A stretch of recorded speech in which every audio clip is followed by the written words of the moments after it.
समाज के लोगों को सुधार करने के लिए कथा गानी, उनको तो कथा गानी है केवल माल बटोरने के लिए, पर फिर भी भक्त लोग बेच, ग्रामीण लोग दे देते हैं। एक दिन गाएंगे, दूसरे दिन कहेंगे हम आए हैं, आपके यहाँ से आए हैं।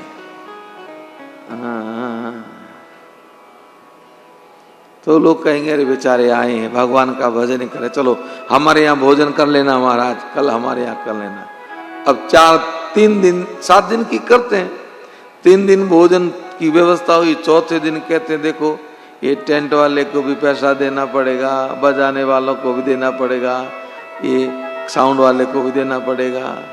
हम तो संत हैं, आ गए, अब आप कुछ करो गांव वालों को। गांव वाले में कोई ऐसा अड़ियल होता है तो कहा किसने था कथा गाने का, क्यों आए, किसी ने बुलाया? तो कैसा बुलाया तो नहीं, लेकिन भगवान की कथा ही गा रहे हैं, कोई ऐसा वैसा तो हो नहीं। तो अड़ियल होते तो कोई दयालु भी होते, वो कहते तो क्या फर्क पड़ता है रे, गांव में 1000 घर हैं, 1000 रुपए करें तो भी बहुत होता है, करो। अब वो 1000 का व्यवस्था करते हैं तो 1000 नहीं तो 500 तो देते हैं, और 1000 की जगह 500 घर वाले देंगे तो 2.5 लाख रुपए होते हैं। महाराज जी बन गया काम, जय जय सिया राम।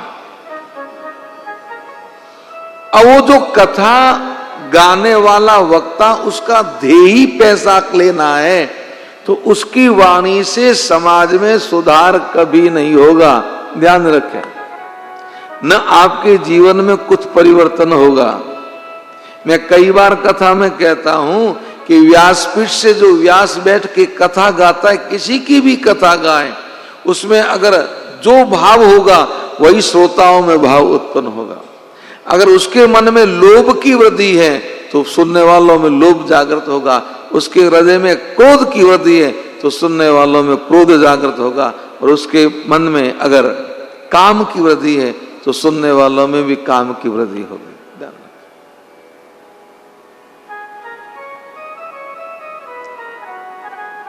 और अगर गाने वाला प्रेम से प्रभु की कथा को गाता है तो 100% श्रोताओं के हृदय में प्रेम की जागृति होगी प्रभु को। अब वो वक्ता के ऊपर निर्भर करता है वो कैसे गाता है। तो ये श्रद्धा है। अगर कहीं पे भी जाओ तो श्रद्धा से, वो क्या करता है उसे हमें कोई लेना देना नहीं। या आए हो, अगर पत्नी लेके आई है, चाहे पति लेके आया है, चाहे भाई लेके आया है, चाहे पुत्र लेके आया, जो भी आपको यहां लेके आया है, आग्रह करके या आ ही गए हो तो मां गंगा को श्रद्धा से नमन करो और मुदित प्रसन्न मन से डुबकी लगाओ। और मन करें, मन में प्रसन्नता हो तो कथा सुनो, और मन में प्रसन्नता नहीं हो कथा सुनने की तो आसपास में बगीचे बहुत हैं, बैठो और मोबाइल चलाओ। आजकल तो ये भी जरूरत नहीं कि भैया 4 लोग मिलेंगे तो चौकड़ी खेलेंगे। आजकल तो मोबाइल में अकेला ही चौकड़ी खेल सकता है, गेम है आराम से। इस एक पंक्ति पे तुलसी जी ने लिखा, मेरे प्रभु ने मुदित नहाय, मुदित नहाय कीन शिव सेवा। प्रसन्न मन से स्नान करके भगवान शंकर की सेवा की, पूजी जथा विधि, जिस विधि से पूजन करना चाहिए, तीर्थ देवा, तीर्थ देव का पूजन किया, शंकर का पूजन किया, तीर्थ का पूजन किया। इसलिए मैंने कहा स्नान से पहले पूजन करो।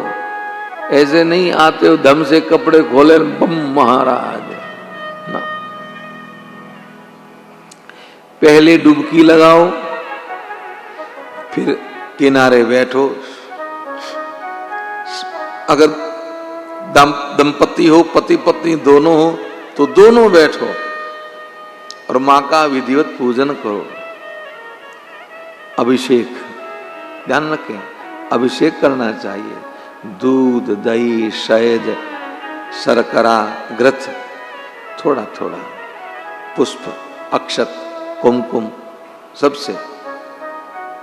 और अगर पास में है तो चुनरी चढ़ाओ पर बहाओ मत। मां को चुनरी अर्पण करके उस चुनरी को लेके किसी गरीब को दे दो ताकि उसके काम आ जाए, आपका पूजन सफल हो जाए। अंदर नहीं बहाने, अंदर बहाने से तो गड़बड़ होता है, अंदर ना बहाने।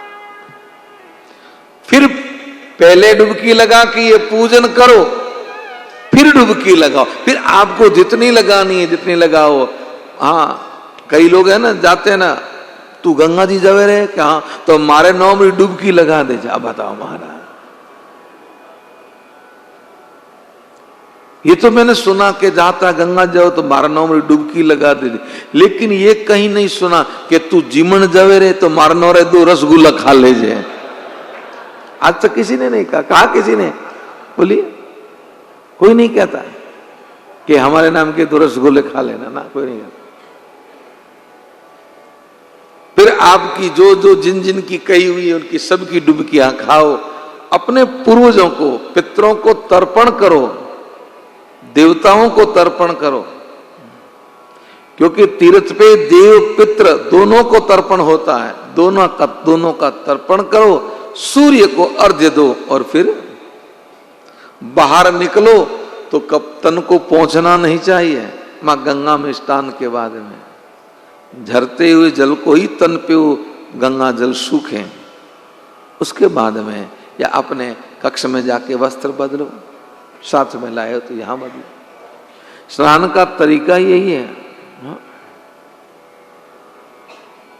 पर मैंने देखा महाराज, कथा गा के यहां से जाते हैं तो क्या स्नान करते हैं गंगा मैया में महाराज। गंगा मैया भी दुखी होती हो, क्या भक्त आए हैं मेरे महाराज। वो गंगा स्नान के लिए नहीं आए, वो गर्मी मिटाने आए हैं महाराज। गंगा स्नान के लिए कौन? वो गर्मी मिटाने आते हैं। नहाते हैं लोग घाट के ऊपर। स्नान भी शालीनता से करना चाहिए। ये मां है और बेटा बड़ा हो जाए तो मां की गोद में सर रख के सो सकता है। ध्यान रखें, ऐसे थोड़ी मां की गोद में जाके गधे की तरह कूदे अंदर है ना, सो सकता है, विश्राम मिलता है वहां मां की गोद में। मेरे प्रभु गंगा स्नान करके तब प्रभु भरद्वाज पैयाए, करत दंडवत मुनि उर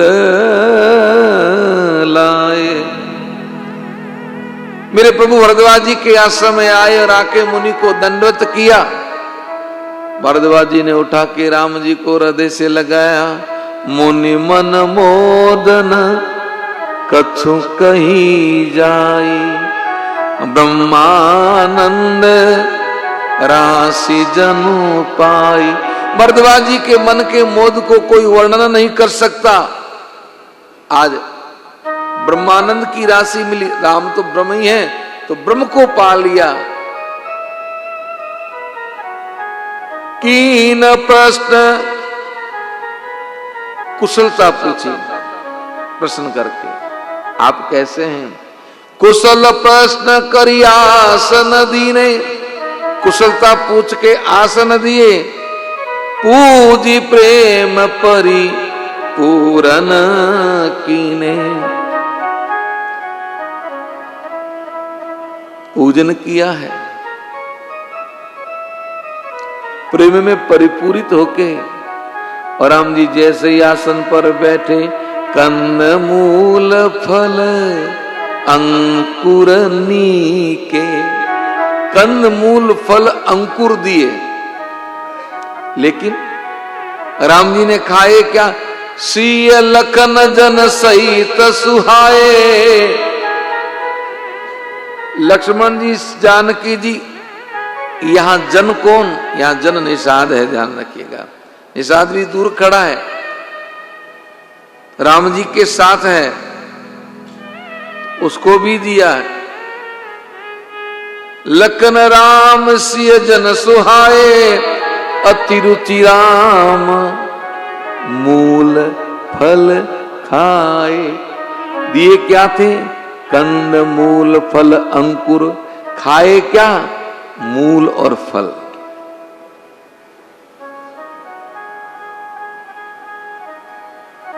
देखिए,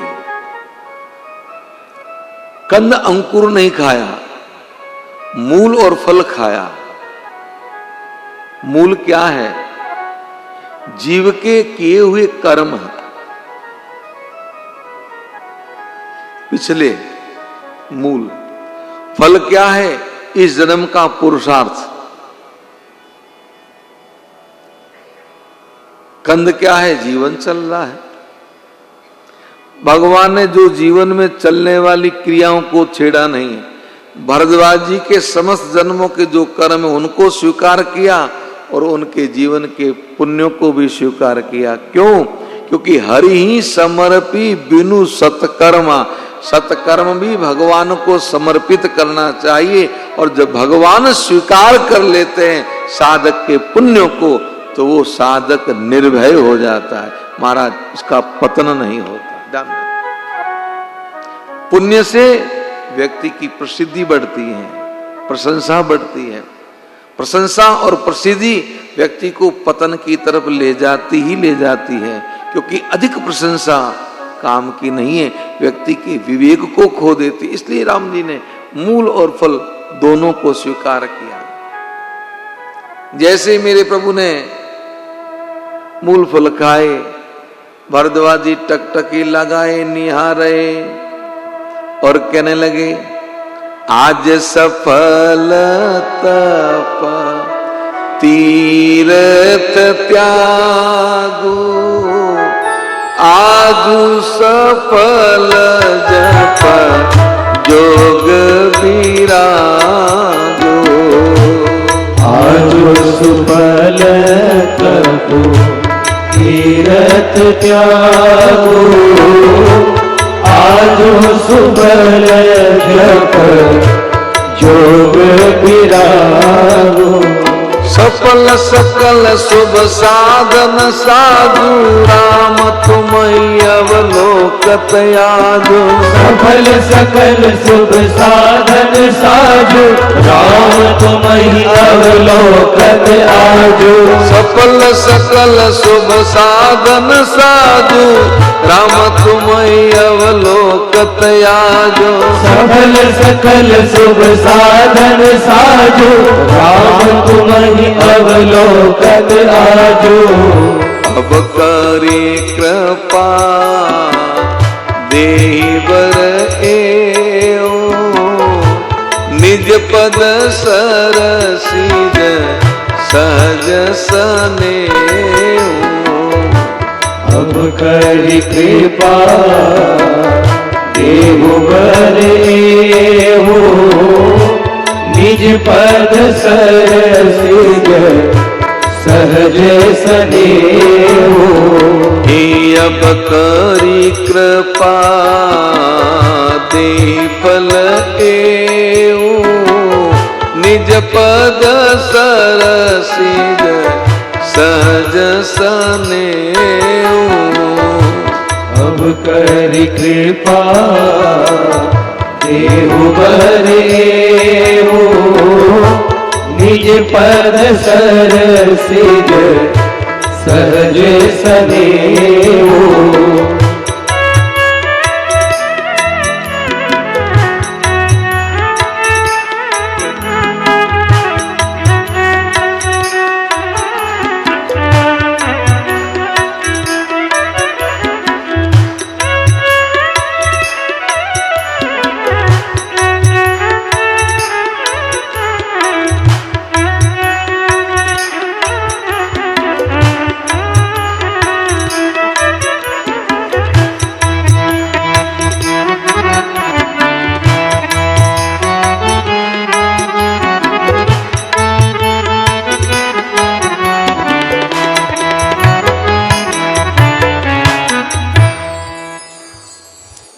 भरद्वाज जी कहने लगे, आज सफल तप तीर्थ त्यागो।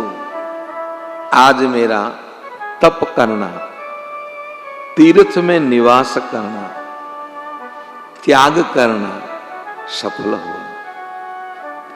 देखिए तप कहां हो सकता है, जोर से बोलिए। तीर्थ में, घर से दूर।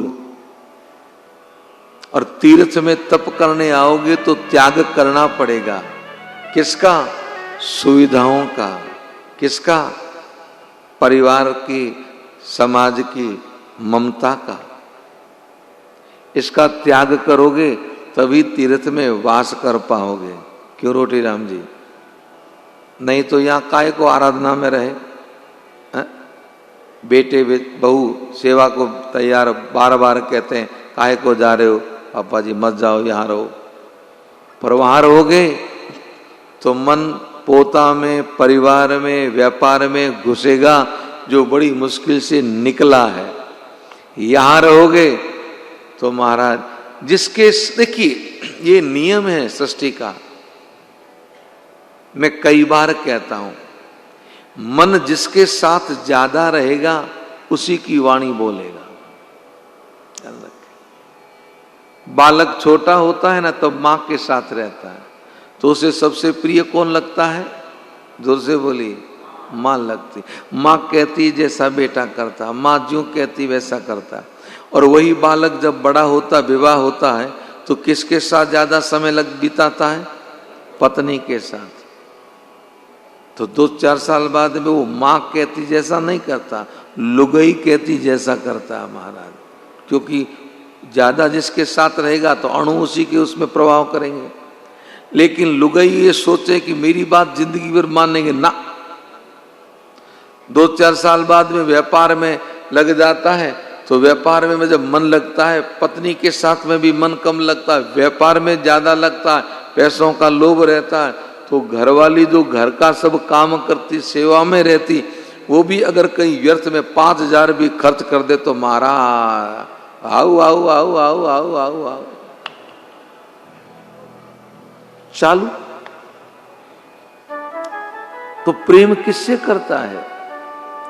व्यक्ति जीवन बीत जाता, उसे यह भी पता नहीं कि मेरे मन में क्या है, मैं जी किस लिए रहा हूं यह भी पता नहीं है, मुझे जाना किस और यह भी पता नहीं है ना? क्योंकि जीवन दिशाहीन होता है, उसे पता ही नहीं। और जीवन जा रहा है, एक समय ऐसा आता है महाराज, मुझे नहीं कहना चाहिए, कुछ दंपति है ठीक है, लेकिन पति पत्नी के बीच में भी विचार मतभेद होके कमरे में एक का मुंह पश्चिम में तो दूसरे का मुंह पूर्व में रहता है महाराज। औपचारिकता रिश्ता रहता, बूढ़ा पे जाते जाते वो कहती लो रोटी खा लो, ये कर लो बस, ठीक है। ये दाम्पत्य थोड़ी रहता है। क्यों? इसलिए कहता हूं उसमें भी आनंद आ जाए कि अगर पुरुष मन भगवान में लगा दे, नारी मन भगवान में लगा दे, पति पत्नी दोनों अगर भगवान से जुड़ जाए, तो मैं कह रहा हूं उन्हीं दोनों दंपति में इतना सुख होगा कि दोनों के विचार मिलने चालू हो जाएंगे। कि यहां पे भी राम जी की कृपा, उधर भी राम जी की कृपा, तो मौज बन गई। क्यों पुरुषोत्तम जी? नहीं तो अब इसमें दोनों में से एक तो होना चाहिए। हमारे पुरुषोत्तम जी को तो देवी जी ने लांग छोड़ दिया यहां पे। क्यों? सही कह रहा हूं कि नहीं कह रहा हूं? बाकी ये तो माया वाले जीव हैं, अब माया से मुक्त कर दिया इनको। महाराज कथा में ले आती है, कहां है बैठी है वो? ये बैठी हैं, देखो कन्हैया की परम भक्त हैं, परम भक्त। हाँ, कृष्ण को भाई। देखिए रिश्ता तो कोई न कोई जोड़े ही, वो जोड़ना भी चाहिए। पर जब दोनों के विचार मिल गए, एक अगर भजन में लग जाए और बार बार दूसरे को प्रेरित करता रहे तो दूसरा भी भजन में लगेगा ही लगेगा, इसमें कोई दो राय नहीं। अब तीर्थ में ही तप हो सकता है, यहां त्याग करना पड़ता, भजन करने में त्याग करना पड़ता। तो यही भरद्वाज जी कहते हैं, आज सफल तप तीर्थ त्यागू, आज सफल जप जोग विरागो। जप करोगे तो योग होगा और वैराग्य होगा, वैराग्य होगा तो मन ठाकुर से लगेगा। सफल सकल शुभ साधन साजू, आज सब शुभ साधन हमारे सफल हुए। कैसे? कि राम तुम ही अवलोकत आजू, आपके दर्शन करके। राम जी ने कहा क्या सेवा करूं आपकी? भरद्वाज जी ने कहा अब करी कृपा देहि बर एहू, निज पद सरसिज सहज स्नेह। अब करी कृपा देहु बर एहू, निज पद सरसिज सहज स्नेह। निज पद सरसिज सहज स्नेह। निज पद सरसिज सहज स्नेह। अगर देना ही है तो कृपा करके एक वर दे दीजिए कि ये जो मेरा मन है आपके चरण कमल में लगा रहे। बस मन आपके चरणों से एक क्षण के लिए भी दूर न हटे। भज मन राम चरण सुखदाई।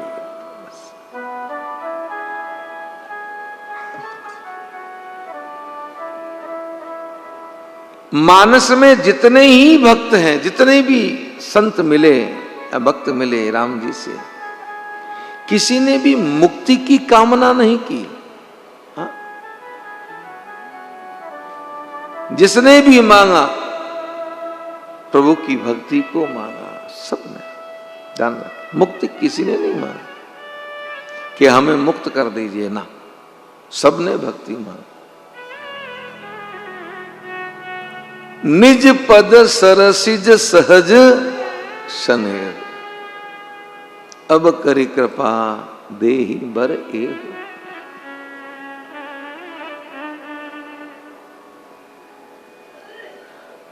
रात्रि विश्राम किया, सुबह हुई, मेरे प्रभु भरद्वाज जी के पास गए। राम सप्रेम कहेऊ मुनि पाए। राम सप्रेम कहेऊ मुनि पाए। नात कहाई हम के मग जाए। नात कही हम के मग जाए। मुनि मन बियसी राम सुनि बाने। मुनि मन बियसी राम सन कहे। हाँ, मुनि मन बियसी राम सन कहे। मुनि मन बियसी राम सन कहे। सुगम सकल मग तुम कहाँ आए। सुगम सकल मग तुम कहो आए। सात लागी मुनि शीश बुलाए। साथ लागी मुनि शीश बुलाए। सुन मन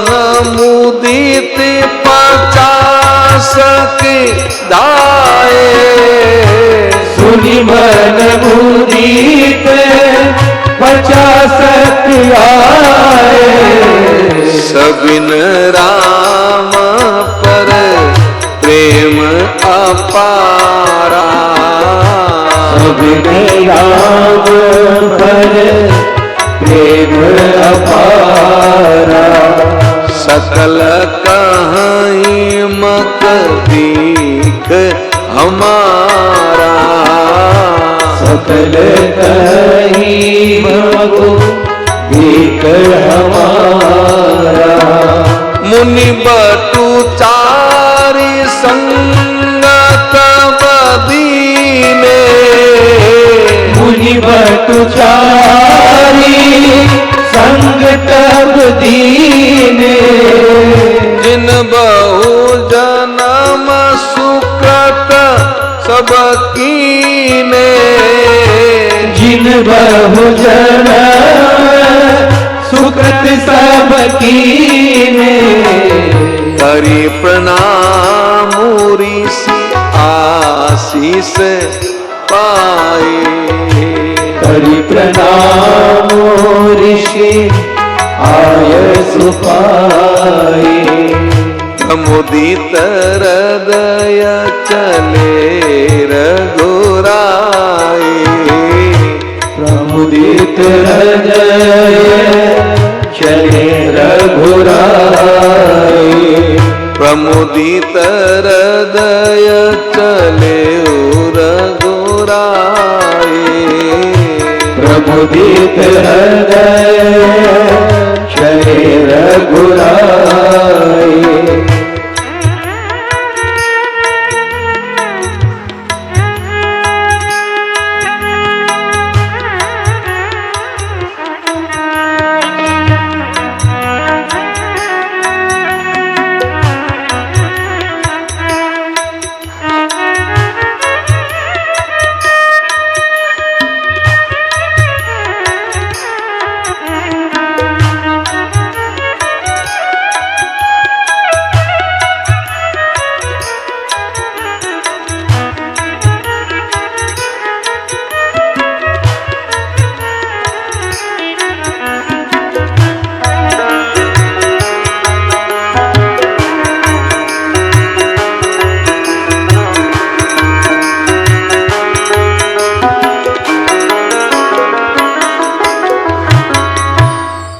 राम सप्रेम मुनि सन कहीं नाथ, हे नाथ हम कौन से रास्ते जाएं, किस रास्ते से हम जाएं, आप हमें रास्ता बताएं। नाथ कहीं हम कई मग जाएं। देखिए राम जी ने वन की यात्रा में अलग अलग संतों से अलग अलग पूछा। भरद्वाज जी से मार्ग पूछा तो आगे वाल्मीकि जी को रहने का स्थान पूछते, क्योंकि जो व्यक्ति जिसके अंदर दक्ष होता है ना उसी को पूछना चाहिए। अब हम राम कथा गाते हैं तो हमें तो राम कथा का प्रश्न पूछना चाहिए। हमें आके कहें कि महाराज गुरु पुराण के अंदर फलाना अध्याय में क्या लिखा, हमें क्या पता, हम तो कोई गुरु पुराण बाजते नहीं, हमें क्या पता। तो जो व्यक्ति जिस कार्य में दक्ष हो उसको वही पूछना चाहिए।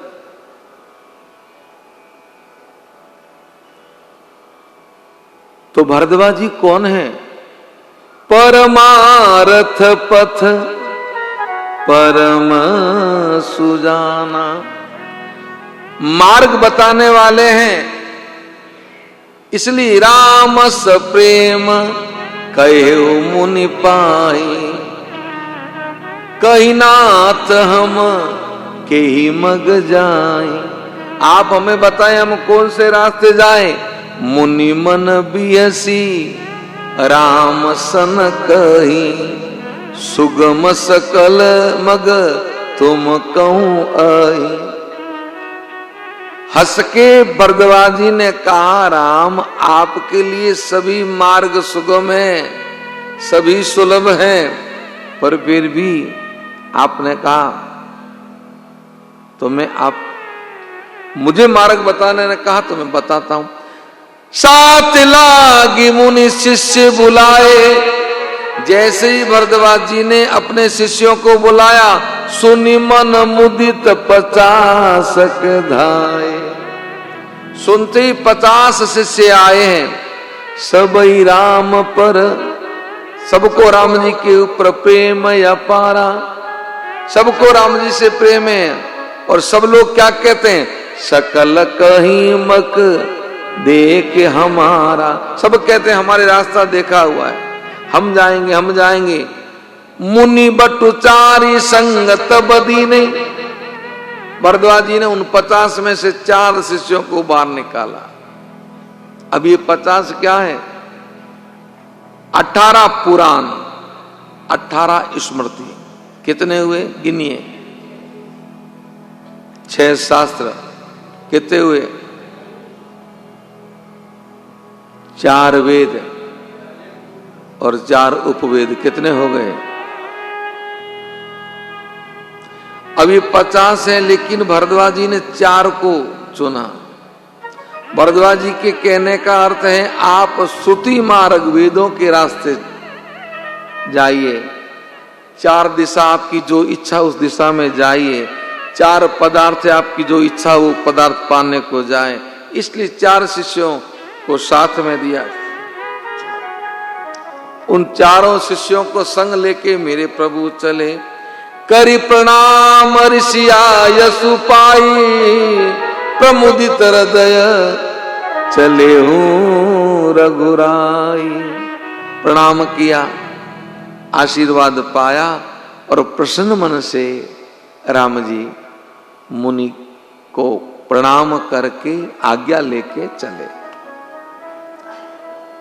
चलते हुए यमुना के किनारे आए, यमुना स्नान किया। उन 4 ब्रह्मचारियों को वापस भेजा और यहां से निषाद साथ में है।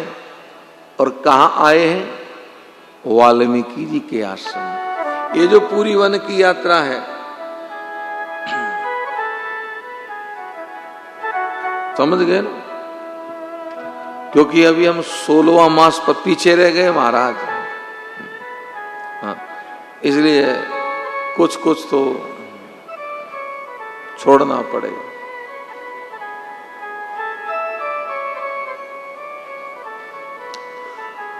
जैसे ही मेरे प्रभु वाल्मीकि जी के आश्रम में आए, मुनि को प्रणाम किया। मुनि कह राम दंडवत कीना, मुनि कह राम दंडवत कीना। दोहा नंबर 124 के नीचे, मुनि कह राम दंडवत कीना।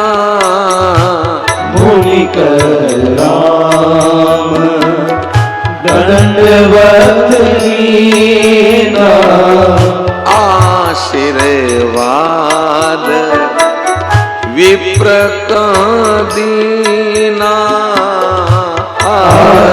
आशीर्वाद विप्रवर दीना। मुनिवर अतिथि प्राण प्रिय पाए, मुनिवर अतिथि प्राण प्रिय पाए।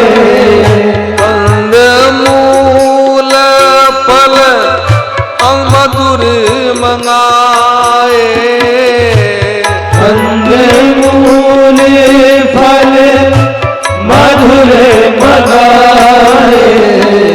सिय सौमित्र राम फल खाए, सिय सौमित्र राम फल खाए। तब मुनि आस दिए सुहाए, तब मुनि आश्रम दिए सुहाए। तब कर कमल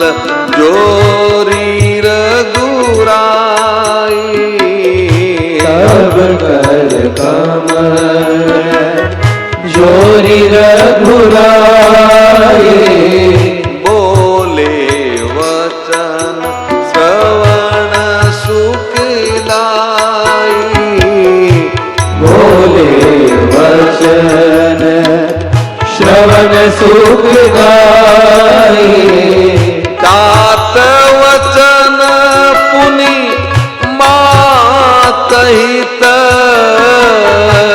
तात वचन पुनि माहुहित बाई भरत यसरा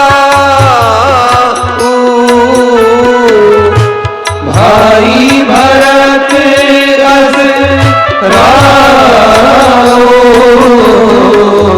मो कहूँ दरस तुम्हार प्रभु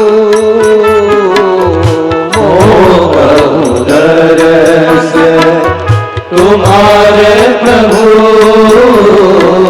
सब मम पुण्य प्रभाव सब मन पुण्य प्रभाव देख पाय मुनिनाथ तुम्हारे देखी पाए मुनि राय तुम्हारे भय सुकृत सब सफल हमारे भय सुखत सब सुफल हमारे अब जहराओ रे आय सुदेहु अब जहराउर आय सोई हे मुनियुद बेग पाव न कोई मुनियुद बेगुन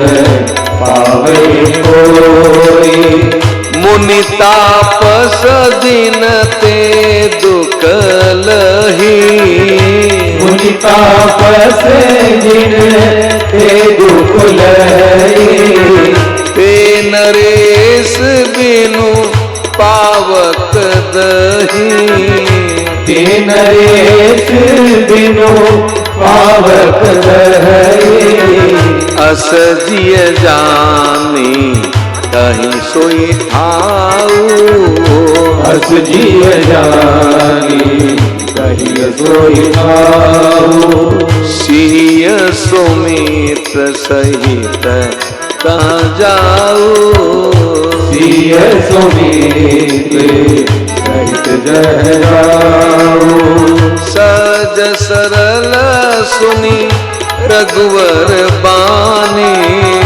सहज सरल सुनी रघुबर बानी साधु साधु बोले मुनि ज्ञानी साधु साधु बोले मुनि ज्ञानी कसन कहूँ अस रघुकुल के तू हसन कहो अस रघुकुल के तू ये तुम पालक संतत सुति से तू तुम पालक संत श्रुति से तू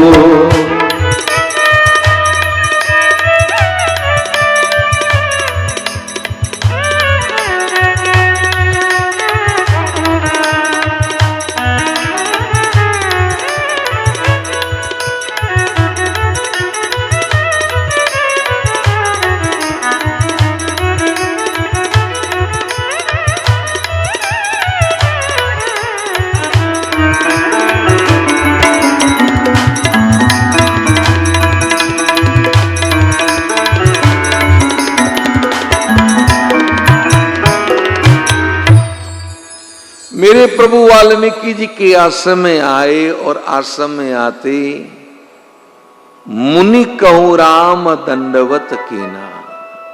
राम जी ने जाके वाल्मीकि जी के चरणों में दंडवत किया, आशीर्वाद विप्रभर दीना। वाल्मीकि जी ने राम जी को आशीर्वाद दिया। मुनि अतिथि प्राण प्रिय भाई। वाल्मीकि जी को आज अतिथि प्राणों के समान प्रिय लगे। कंद मूल फल मधुर मंगाए, कंद मूल फल मंगाए और आसन दिया राम जी को। प्रभु बैठे तो कंद मूल फल का आतिथ्य क्या रखा पाने के लिए। सीय सौमित्र राम फल खाए। सीता जी ने, लक्ष्मण जी ने, राम जी ने फल को खाया। तब मुनि आश्रम दिए सुहाए। अब वाल्मीकि जी ने कहा आप अगर विश्राम करें तो थोड़ा विश्राम करें। राम जी ने मुनि को हाथ जोड़ के कहा तब कर कमल जोरी रघुराई। राम जी हाथ जोड़ के कहने लगे बोले वचन श्रवण सुखदाई। कानों को सुख देने वाले वचन बोले। क्या कहा?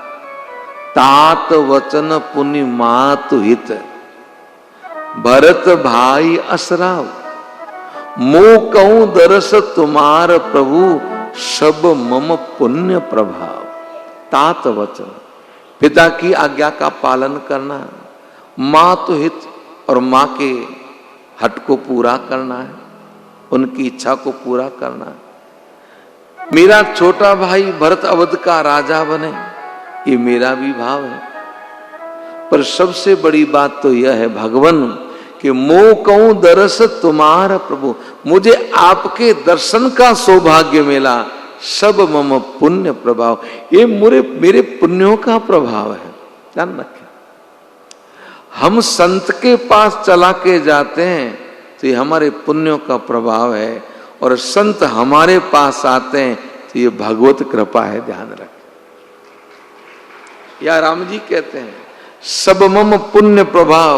उधर विभीषण जी कहते हैं अब मोहि भाव भरोसा हनुमंता, बिनु हरि कृपा मिल ही नहीं संता। संत हमारे पास आए तो भगवत कृपा समझो, और हम संत के पास जाएं तो पुण्यों का प्रभाव समझो। तीर्थ में आने का मूल कारण यही होता है महाराज। इस भूमि में कितने कितने संतों ने साधनाएं की है, कितने कितने महापुरुषों ने।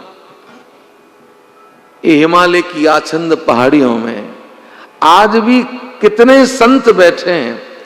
उनके भजन के प्रभाव से उनके शरीर का स्पर्श करके जो हवा बहती हुई यहां आती है, उस हवा का स्पर्श हम लोग भी पाते हैं ना, तो हमारा भी जीवन धन्य होता है महाराज। जान रहे अब यहां जो हवा आ रही है वो बिल्कुल शुद्ध आ रही है, क्योंकि यहां से ऊपर कोई बड़े शहर नहीं है, पहाड़ों से होती हुई आती है। और यहां इस हिमालय की उतरती तराई का ही क्षेत्र है पौड़ी, अपना ऋषिकेश, ठीक है ना। यहां से आगे जाएंगे, जैसे जैसे वो हवा अशुद्ध होती जाएगी, वातावरण की दृष्टि से भी देखो तो अशुद्ध होगी, और ऐसे देखो तो भी अशुद्ध होगी। इसलिए यहां पे अगर ऐसे स्थान पे भी आके अगर व्यक्ति का मन न लगे और उसको घर की याद आए, तो उससे बड़ा उसका दुर्भाग्य को जो हो ही नहीं सकता। ये उसका बहुत बड़ा दुर्भाग्य है कि यहां आने के बाद में भाई आ गए, अब तो ऐसा पता होता तो 17 दिन की बुकिंग करवाते ही नहीं, अब आ गए, फंस गए, अब जाएंगे तो पैसा डूब जाएगा। महाराज ये सबसे बड़ी बीमारी है। और टिकट भी मिले नहीं वापस गाड़ी का, तो क्या करें। अब ऐसे स्थान पे आके अगर घर याद आता है, मन घर में लगा रहता है, तो उससे बड़ा उस जीव का दुर्भाग्य नहीं हो सकता महाराज। यहां से तो जाते समय नेत्र सजल हो और मां गंगा से प्रार्थना करें कि मां जा तो रहा हूं, पर इस मन को तेरे चरणों में छोड़ के जा रहा हूं, तू जल्दी बुलाना मुझे वापस। मन रघुनंदन जानकी साथ, तो मन तो इस तीर्थ में रहे, हाँ शरीर से भले कहीं जाए, ध्यान रखें।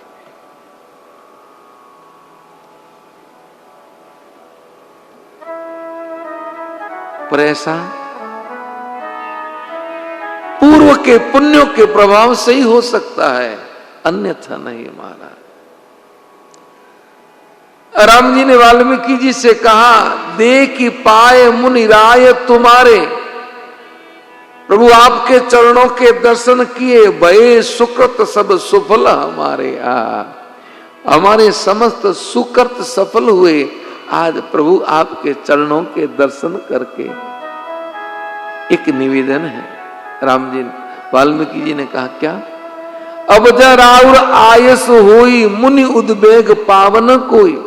अब आपकी आज्ञा हो, मुनियों को कोई प्रकार का कष्ट न हो, क्योंकि मुनि तापस जिन ते दुख लही, ते नरेश बिनु पावक दही। जिस राजा के कारण संतों को मुनियों को कष्ट होता है, उनको जलाने के लिए अग्नि की आवश्यकता नहीं होती है। हाँ, वो यूं ही जल जाते हैं, बिना अग्नि के जल जाते हैं। देखिए, संतों की सेवा कर सकते हो तो करो, नहीं कर सकते हो तो कम से कम निंदा मत करो, और कोई करता है तो उसे मना मत करो। ये बहुत बड़ा अपराध है, भगवान ध्यान रखें। ऐसा अपराध नहीं होना चाहिए जीवन में। कर सकते हो तो अति उत्तम, नहीं तो आपकी तरफ से कभी भी किसी संत को कोई कष्ट ना हो। कबीरदास जी की झोपड़ी के पास ही वेश्या की हवेली थी। अब वेश्या के तो चाहने वाले रात को ही आते हैं और महफिल सजती है, नाच गान होता है। अब वेश्या का उधर का मामला नाच गान और वो सब रात को 2-3 बजे तक शांत होता है। 4 बजे कबीरदास जी उठ जाते हैं और उठ के भजन शुरू कर देते हैं। वेश्या ने आके कबीरदास जी से कहा, क्या सुबह सुबह राम राम लगा रखा है, मेरी नींद में खलल होती है, शांत सा करो। कबीरदास जी ने कहा, भाई हम तो आपको नहीं कहते कि रात को 2 बजे ये तापड़ धिंग क्यों कर रहे हो, क्यों तबला बजाते हो, हमारी नींद में खलल होती है, तुम अपना काम करो, हम अपना काम करो। वेश्या को क्रोध आया, उसने अपने आशिकों से कहा कि ये बाबा मानता नहीं है, इसको कुछ न कुछ करो। अब वेश्या के आशिक तो कैसे होंगे, कहने की कहां जरूरत। उन्होंने जाके कबीरदास जी की झोंपड़ी को आग लगा दिया, झोंपड़ी जलने लगी। कबीरदास जी हंस रहे हैं।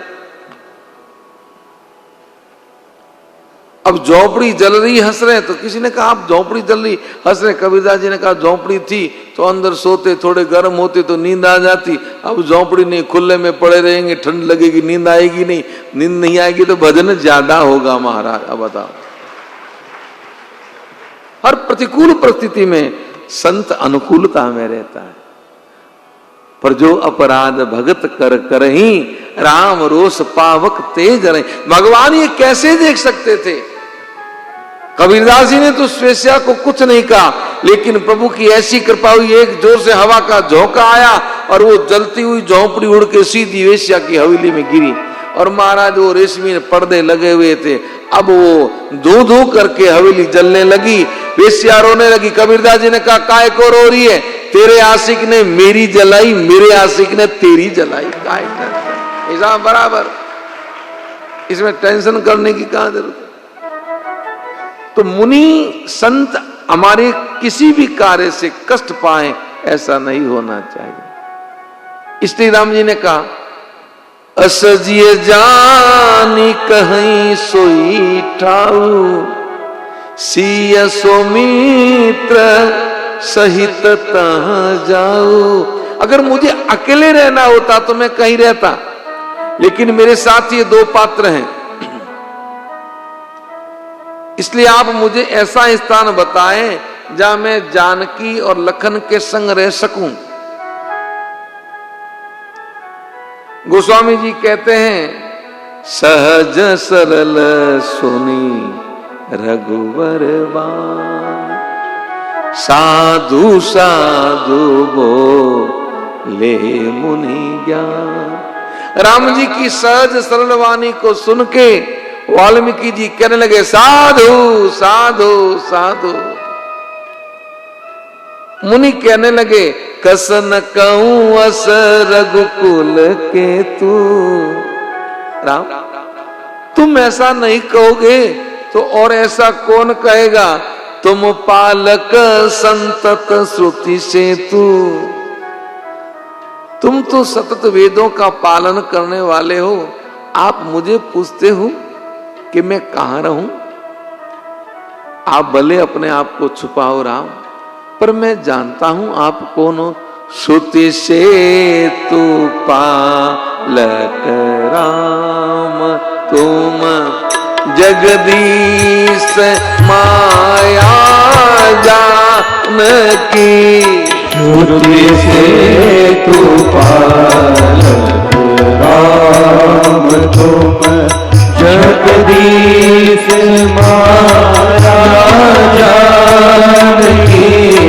श्रुति से तू पालक राम, तुम जगदीश माया जानकी।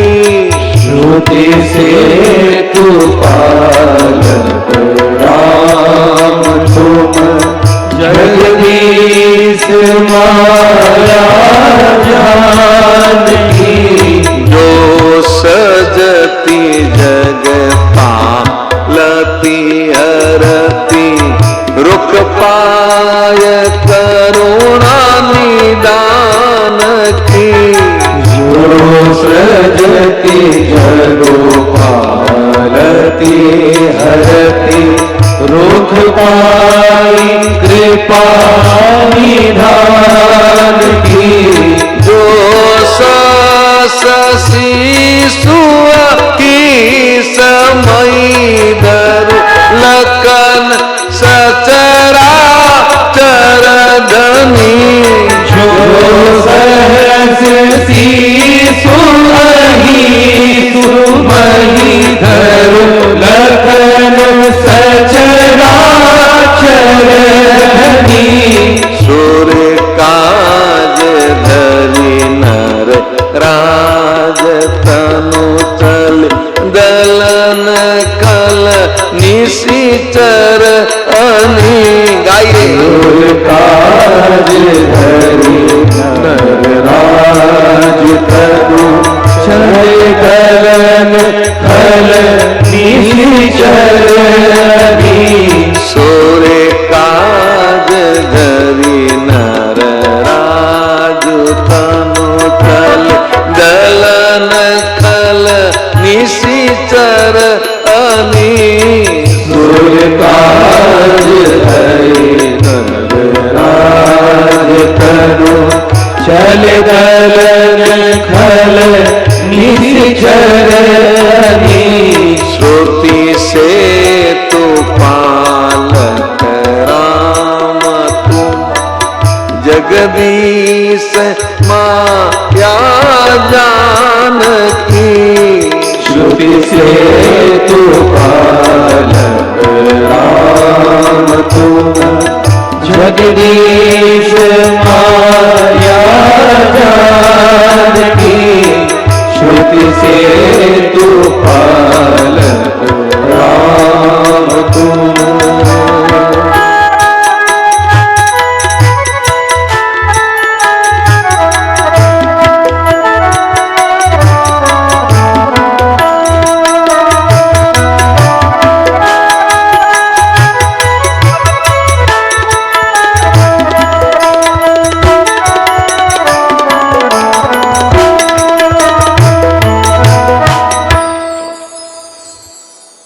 वाल्मीकि जी ने कहा, मैं जानता हूं आप कौन हो, आप वेदों के पालक हो राम।